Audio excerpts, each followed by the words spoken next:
वैष्णव किसको कहते हैं? शुद्ध को ही तो कहते हैं ना। शुद्ध सेवा करती हो इसलिए साक्षात मेरा स्वरूप हो। जैसे शिव बाबा ने ब्रह्मा बाबा को विष्णु का साक्षात्कार कराया, का तत्वम तुम ही इनका स्वरूप हो।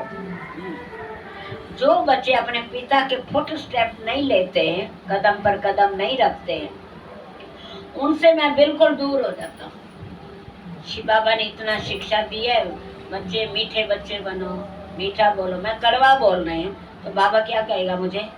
तुम कदम पर कदम नहीं रखते हो ना, फिर मैं तुम्हारे से दूर हूँ। बाबा कहते मैं दूर भाग जाता हूँ फिर, क्योंकि बच्चा तो फिर पिता के समान अवश्य चाहिए। ये कायदा अभी स्थापन होता है जो सतयुग त्रेता तक चलता है। जैसा बाप फिर आगे बच्चा वैसा। मन मर्जी एक बात में भी नहीं करता बच्चा। वहाँ जैसा बाप वैसा बच्चा होगा। परंतु द्वापर कलयुग में जैसा बाप वैसे बेटे नहीं होते हैं। कि माँ बाप बच्चों की सेवा करते हैं ना, तो बड़े होने पर बच्चे माँ बाप की बुढ़ापे तक सेवा करते थे। अब 100 साल में ज्यादा बिगाड़ हुआ है। उससे पहले काफी मतलब माँ बाप की इतनी इज्जत रखते थे हैं, और पैसों के पीछे कोई झगड़ा नहीं करते थे। प्रॉपर्टी मेरे नाम करते, मेरे को ये दे दे ये दे दे, कुछ नहीं करते थे हैं। अभी बच्चे को बाप समान बनने का परिश्रम करना पड़ता है, मेहनत करनी पड़ती है, क्योंकि माँ बाप सिखाते तो रहते हैं ना। मगर वहाँ तो नेचुरल ऐसा कायदा बना हुआ है, जैसा बाप वैसा बच्चा। सिखाना नहीं पड़ेगा, देख के ही सीख जाएगा।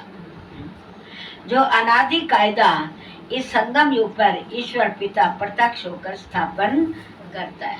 अब बाबा क्या कहते हैं? जैसा बाप माना ब्रह्मा बाबा जैसा करते हैं वैसे तुम बच्चों को करना है। हम नहीं मानते हैं तो हम द्वापर कलयुग वाले हैं। सतयुग में चले तो जाएंगे पर बाद हमारा छोटा होगा। दूसरा,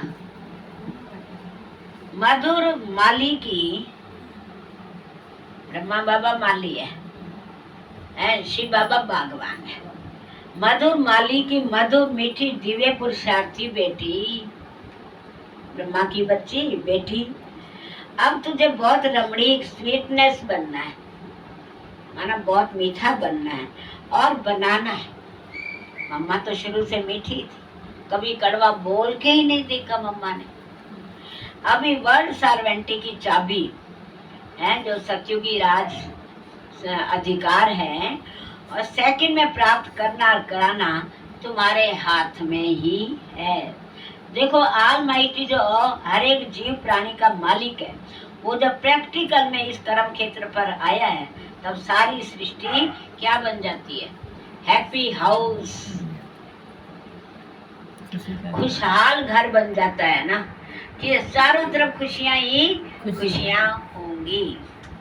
इसी समय वही जीव प्राणियों का मालिक अव्यक्त रीति से सृष्टि को चला रहा है। दिखाई नहीं देता, मगर क्या कहते हैं? चलाने वाला चला रहा है, कराने वाला करा रहा है। लेकिन जब प्रत्यक्ष रूप में देहधारी बन मालिकपन से कर्म क्षेत्र पर आता है, देहधारी बन माना ब्रह्मा के तन में प्रवेश होकर के देहधारी बना ना, तब सत्य त्रेता के समय सभी जीव प्राणी सुखी हो जाते हैं। सत्युग और त्रेता में सारे जीव प्राणी मनुष्य सारे ही सुखी हो जाते हैं। वहाँ सच की दरबार खुली रहती है, झूठ का तो नाम ही नहीं है। झूठ कितनी प्रकार का होता है? एक बोलने में झूठ होता है, एक खाने में झूठ होता है, झूठा खाते हैं ना एक दूसरे का, और एक चीजों में झूठ होता है ना, मिलावट कर दी तो सच्ची चीज थोड़ी रही। आज सच्चा सोना है? पहले वाला सोना के तो भाई पहले वाला मना खरा है। जिसने ईश्वरीय सुख पाने का अर्थ पुरुषार्थ किया है, उन्हों को वहाँ सदा के लिए सुख प्राप्त हो जाता है।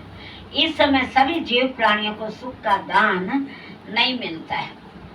जीव माना पशु भी दुखी है, और जीव जंतु भी दुखी है, और प्राणी भी दुखी है। मनुष्य पुरुषार्थ की प्रारब्ध को, पुरुषार्थ ही प्रारब्ध को खींचता है। अच्छा पुरुषार्थ किया है तो सुख की प्रारब्ध, अगर बुरा किया हुआ है तो दुख की प्राप्ति तो है, दुखी तो मिला। जिन्हों का ईश्वर से योग है उन्हों को ईश्वर द्वारा संपूर्ण सुख का दान मिल जाता है। तीसरा, ये मम्मा को टाइटल मिल रहे हैं क्योंकि मम्मा पुरुषार्थी नंबर 1 थी। ओहो, तुम वही शक्ति हो जो अपनी ईश्वरीय ताकत का रंग दिखाकर, ईश्वरीय ताकत का रंग दिखाकर इस आसरी दुनिया का विनाश कर दैवी दुनिया की स्थापना कर रही हो। मम्मा ने जो कर्म के बीज बोए वो अच्छे ही बोए हैं, इसलिए बाबा उनको अभी से ही टाइटल देता था कि ये जा करके लक्ष्मी बनेगी और यहाँ सरस्वती जगत अम्बा माँ के रूप में, और जिसकी पूजा जगदम्बा के मेले लगते रहते हैं। तुम सदा अपने ईश्वरीय बल और भाव के मर्तबे में रहो, सदा अपार खुशी रहेगी। नित्य नित्य माना रोज, और सदा हर्षित मुख, क्या रहना है? हर्षित मुख। ये सौगात मिल रही है जी। खुश रहने की सौगात मिल रही है। तुमको नशा होना चाहिए, मैं कौन, कौन याद आता है जब ये बातें आती है ना, मैं कौन और मैं किसका हूँ, मेरा कौन। तो दादी जानकी इस नशे से ही क्लास में बात करती थी। किसका हूँ, हमारा कितना सौभाग्य है, भगवान के बच्चे हैं। ये किसका हूँ, भगवान के बच्चे हैं। कितने भाग्यवान है कि मेरे जैसा भाग्यवान और कोई होता है। भाग्य विधाता बाप है, वो मेरा बाप बन गया है, मेरे द्वारा भाग्य की कलम चलवा रहा है। रोज श्रेष्ठ कर्म की कलम चल रही है ना, इसलिए स्लोगन कौन सा बना हुआ है?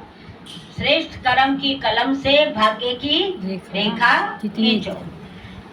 कितना बड़ा पद है, श्रेष्ठ कर्म अमृत वेले जब से बाप की बनी हूँ तब से आज दिन तक कभी मिस नहीं किया। तो कितनी लंबी रेखा हो गई श्रेष्ठ कर्मों की, तो इतनी लंबी रेखा में सुख मिलेगा। अभी तुम पहले सेल्फ का सम्राट प्राप्त करते हो। अब ये बात ध्यान से सुनेंगे, सेल्फ का राज पहले प्राप्त करते हो। वो संगम युग में अब हम क्या बनते हैं? सब राज अधिकारी है। आत्मा मालिक राजा बन जाती है और कर्म इंद्रियां प्रजा है और इन पर राज करने वाले, कंट्रोल करके चलने वाले, संयम से चलाने वाले और रूलिंग पावर और कंट्रोलिंग पावर से चलाने वाले। ऐसे नहीं जब मर्जी जबान कुछ भी बोल देवे, आंखें कुछ भी देख लेवे। रोकना है, ये जबान तू क्या बोलने जा रही है, रुक, बिल्कुल नहीं करना है। जैसे हम एक बच्चे को, छोटा होता है ना 5-10 साल का, तो लड़ने के लिए पत्थर उठा रहा है तो एकदम बाजू पकड़ते हैं ना, नहीं बेटे नहीं, बिल्कुल नहीं करना। तो अपने आप को हमने कंट्रोल करना है। ये कंट्रोलिंग पावर जो है हमें विश्व राज अधिकारी बनाएगी। फिर सतयुग में युवराज बनेंगे। युवराज माना राजकुमार, सिंहासन को संभालने वाला है।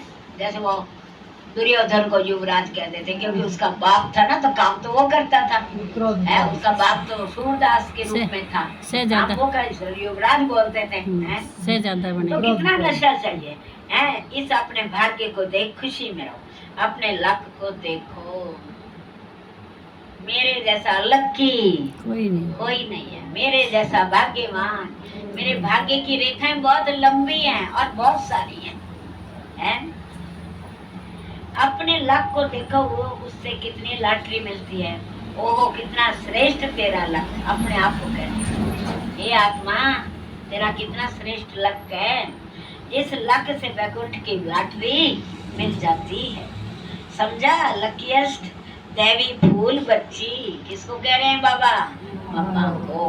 हमको भी कह रहे सब। इस स्वामने संगम समय पर स्वयं निराकार परमात्मा ने साकार में आकर ये ईश्वरीय फैक्ट्री खोली है। फैक्ट्री में कुछ ना कुछ बनता है ना, पुरानी चीजें डाली जाती हैं, नई बन जाती हैं। अब दुनिया में देखते हो ना, पुराना लोहा दे दो, पुराना प्लास्टिक दे दो, पुरानी चीजें ले जाते हैं और नई बनी हुई वो दे देते हैं। तो हम भी जहाँ मनुष्य से कोई भी मनुष्य अपना विनाशी कखपन दे, पुराण हमने क्या देना है?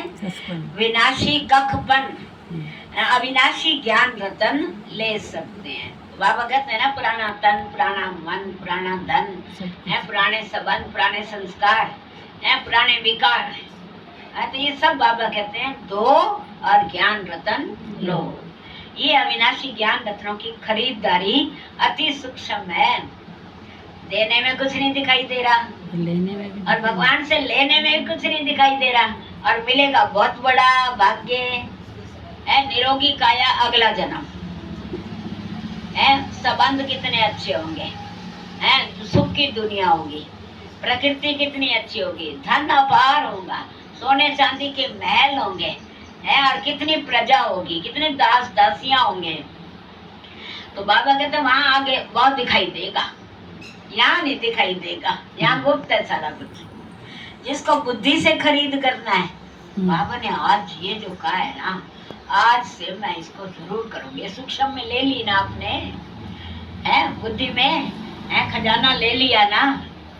ये कोई स्थूल वस्तु नहीं है जो इन नैनों से देखने में आवे।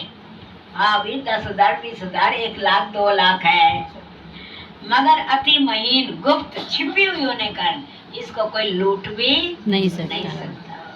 राम नाम के हीरे मोती बोलते हैं, मैं लुटाऊं गली गली, ले लो रे कोई राम का प्यारा, आवाज लगाऊं गली गली, कोई लूट नहीं सकता।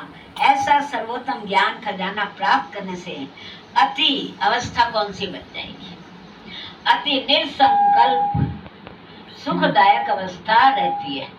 बातें दुख की होती हैं पर दुखी नहीं होना, बातें व्यर्थ चलाने की होती हैं पर व्यर्थ नहीं चलाना।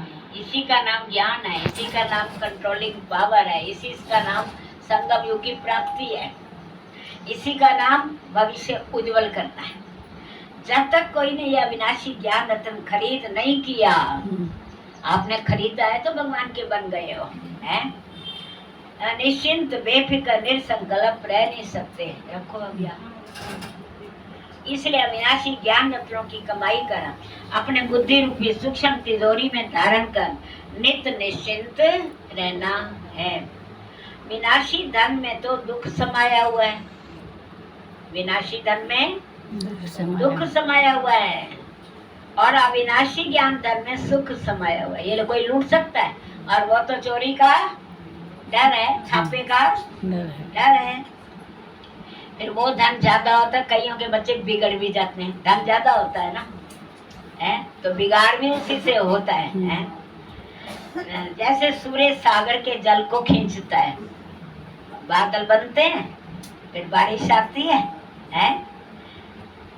सागर का जल खींचा, गर्मियों में और सर्दियों में अलग अलग रूप में जल खींचता है ना, उसी हिसाब से गर्मियों में गर्मी जाती है सागर में, तो उससे फिर जैसे भाप नहीं होती वो उड़ती है और बादल बन जाते हैं, और उसमें फिर पानी जल आता है। वैसे ये डायरेक्ट ईश्वर द्वारा वर्षा बरसती है। ये मुरली क्या है? ज्ञान वर्षा ही तो है। कहते हैं शिव की जटाओं से गंगा निकली, इनके मुख कमल द्वारा ज्ञान अमृत धारा बरस रही है। इसको यह अविनाशी ईश्वरी धारा कहा जाता है, जिससे भागीरथ पुत्र पावन हो, अमर बन रहे हो। भागीरथ पुत्र पहले तो ब्रह्मा बाबा बनता है, फिर हम बच्चे बनते हैं। ये सिरताज बनाने की वंडरफुल मंडली है। यहाँ जो भी नर नारी आएंगे वो सिरताज बन जाएंगे। सतयुगी राज भाग मिल गया तो सिरताज बनेंगे। कुछ श्री कृष्ण के साथ जो खेल पाल वाले होते हैं ना, उनको भी सबको ताज पहना रहता है, वहाँ सबको ताज होता है। दुनिया की भी मंडली होती है ना, मंडली मनस्थान। ये मंडली कहाँ टिकी हुई है? ओम आकार में, अहम सब धर्म में। सारी दुनिया सब धर्म को भूल प्रकृति के धर्म में टिकी हुई है। वो तो देवगान के टिकी हुई है, और हम अपने सब धर्म में टिके हुए। तुम शक्तियाँ प्रकृति को भूल अपने सब धर्म में टिकी हुई हो। अच्छा, ओम शांति।